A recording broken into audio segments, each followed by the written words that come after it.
Hi friends, మీకు తెలుసా చిరంజీవులు ఇప్పటికీ బతికే ఉన్నారు అని?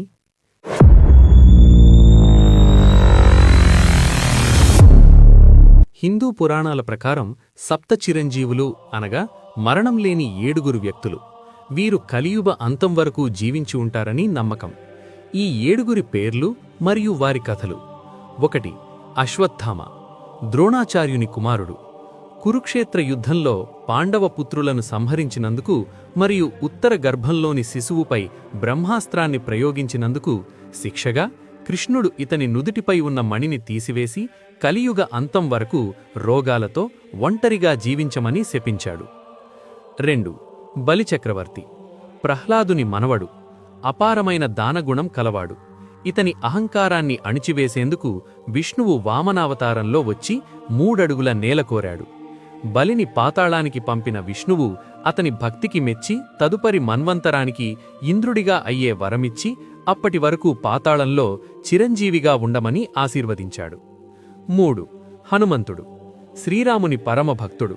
లోకంలో రామనామం ఎక్కడైతే వినిపిస్తుందో అక్కడ హనుమంతుడు అదృశ్య రూపంలో ఉంటాడని నమ్మకం. రామాయణ కాలం నుండి నేటి వరకు ధర్మాన్ని రక్షించేందుకు ఆయన చిరంజీవిగా ఉన్నారు. 4. విభీషణుడు, రావణాసురుని తమ్ముడు. రాక్షస కులంలో పుట్టినా ధర్మాన్ని పాటించాడు. రావణుణ్ణి ఎదిరించి రాముడికి సహాయం చేసినందుకు రాముడు ఇతనికి చిరంజీవిగా ఉండి లంకను పాలించే వరమిచ్చాడు.